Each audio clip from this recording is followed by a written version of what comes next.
ಹೇಳೋಕ್ಕಾಗಲ್ಲ, ಗ್ರಾಚಾರ ಏನು ಹೇಳ್ತಾರಲ್ಲ.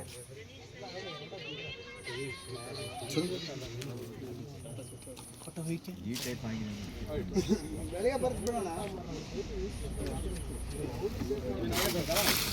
ಗಾಡಿ ಬರುತ್ತೆ.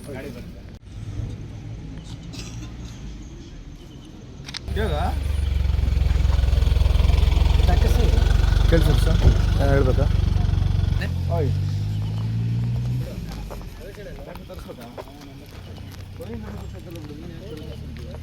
ಅವರು ಹೇಳಿಕೆ ಬಂದ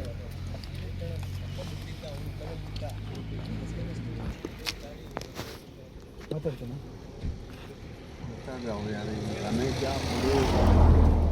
ಅವರೆಲ್ಲ ಬರ್ಬೇಕಂತ ಹುಡುಗಿ ಅಂತ ಫ್ರೆಂಡ್ಸ್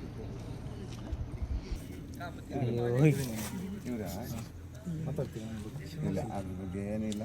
ಡ್ರೈವರು ಅಷ್ಟು ಎಣ್ಣೆ ಹಾಕ್ತೀನಿ ಅನ್ಸುತ್ತೆ. ಅಲ್ಲ ಮರೆ ಅಲ್ಲಿ ಹೊಡೆದ ತಕ್ಷಣ ಅಲ್ಲೇ ಕಂಟ್ರೋಲ್ ಮಾಡೋದು. ಅದು ಎಷ್ಟು ಸ್ಪೀಡ್ ಇತ್ತು. ಅವ್ನು ನಮ್ಮ ಹುಡುಗರು ಹೇಳ್ತಾ ಇಲ್ಲ, ಅಲ್ಲೇ ತುಂಬ ಸ್ಪೀಡ್ ಇತ್ತು ಅಂತ ಗಾಡಿ ಅಂತ.